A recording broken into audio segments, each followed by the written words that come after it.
Hadirin yang mulia, Nabi Ibrahim alaihissalatu wassalam memberikan contoh kepada kita. Kalau kita ingin untung harus siap kurban. Nabi Ibrahim alaihissalatu wassalam beliau menantikan kehadiran seorang putra berpuluh-puluh tahun. Kalau zaman sekarang ingin dapatkan putra gampang. Nabi Ibrahim sampai berpuluh-puluh tahun, sampai umurnya itu lebih 80 tahun belum punya putra.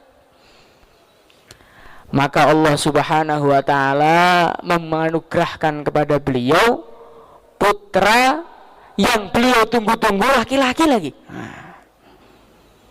Sudah nunggunya bertahun-tahun, dapat laki-laki. Masya Allah.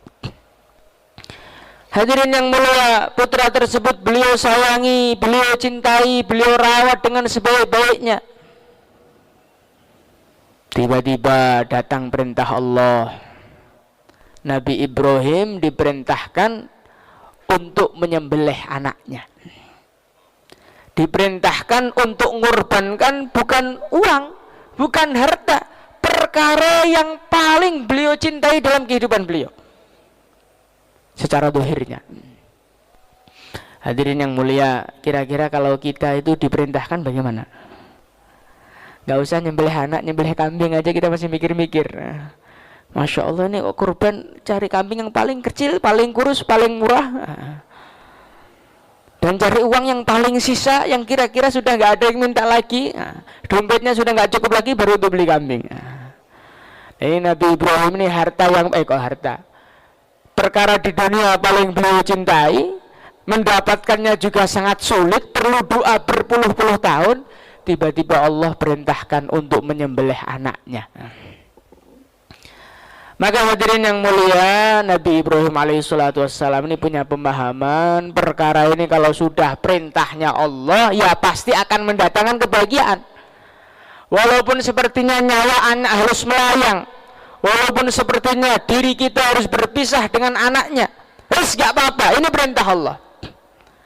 Maka Nabi Ibrahim ini mengatakan kepada putranya, Inni ara fil manami anni azbahuka fanzur madza tara. Beliau mengatakan, wahai anakku, saya ini mimpi. Di dalam mimpi saya melihat saya ini menyembelih kamu. Bagaimana pendapat kamu? Hadirin yang mulia, kira-kira kalau kita ngomong sama anak kita gimana, Pak? Nak, saya ini diperintahkan untuk nyembelih kamu. Maka anaknya belum jawab, anaknya malah ganti nyembelih kita. Ini bapak nggak tahu diuntung udah punya anak, kok anaknya mau disapa ini.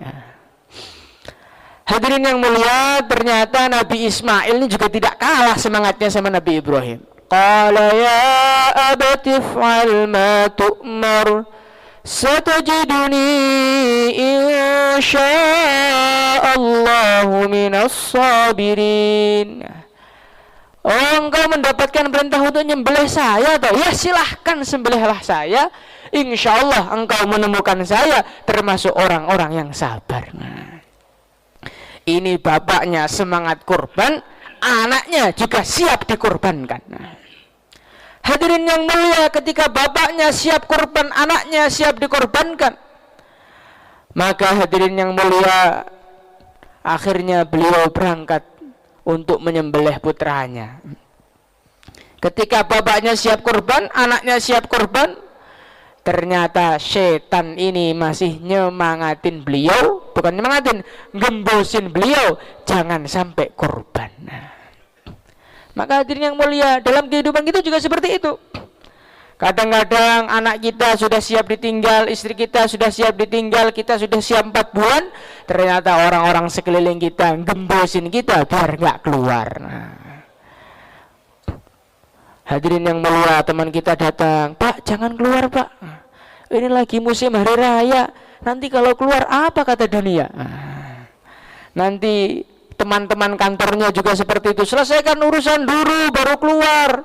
Urusan belum selesai kau sudah mau keluar nih, bagaimana? Hadirin yang mulia, Nabi Ibrahim mencontohkan kepada kita, dikala kita semangat kurban, kok ada orang menghalang-halangi, sikap kita bagaimana? Lempari saja dengan batu, hadirin. Sebagaimana Nabi Ibrahim, setan ganggu dilempari dengan batu. akhirnya dijadikan satu amalan dalam Islam, ngelempar jumroh. Maka akhirnya Nabi Ibrahim tetap nekat, anaknya pun nekat juga, berangkat untuk nyembelih anaknya. Ketika Nabi Ismail sudah disiapkan untuk disembelih, Nabi Ibrahim pun sudah siap untuk menyembelih. Tiba-tiba datanglah pertolongan Allah, putra tadi diganti dengan seekor kambing yang terbesar, terbaik dan termulia, yaitu kambingnya Sayyidina Habil radhiyallahu anhu, putranya Nabi Adam alaihissalam. Hadirin yang mulia, ketika Nabi Ismail tadi siap dikorbankan, bapaknya siap korban, bukan anaknya nyawanya melayang, malah diganti kambing. Bukan hanya itu saja, akhirnya malah anaknya tadi dijadikan nabi oleh Allah Subhanahu wa taala. Bukan hanya itu saja, akhirnya anak cucunya dijadikan orang-orang soleh dan termasuk pimpinannya baginda Nabi Muhammad sallallahu alaihi wasallam. Ini adalah putra, anak keturunan dari anaknya Nabi Ibrahim yang siap disembelih. Maka hadirin yang mulia, para ulama itu mengatakan, apa yang engkau korbankan untuk agama, dari situlah Allah akan mendatangkan keberkahan. Kalau kita mengorbankan rumah kita untuk agama, ya Allah Subhanahu wa taala akan menurunkan barokah dari rumah kita.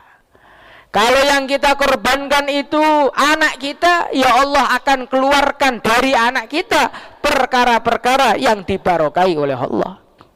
Kalau yang kita korbankan itu uang kita, ya Allah akan menurunkan barokah-barokah sebab uang.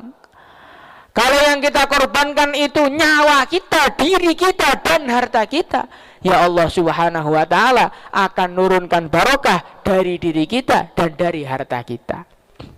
Dan Nabi Ibrahim ini semuanya itu dikorbankan semua. Istrinya dikorbankan, ditinggal di padang pasir, anaknya dikorbankan, disembelih, beliaunya sendiri juga korban. Akhirnya apa? Hartanya barokah, anaknya barokah, istrinya barokah, beliau sendiri termasuk pimpinannya orang barokah. Maka hadirin yang mulia, untuk urusan agama ini pokoknya jangan ada istilah segan-segan, mikir-mikir kepanjangan. Insyaallah hadirin.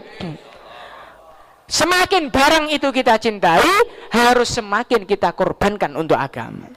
Allah Subhanahu wa taala berfirman, "Lan tanalul birra hatta tunfiqu mimma tuhibbun."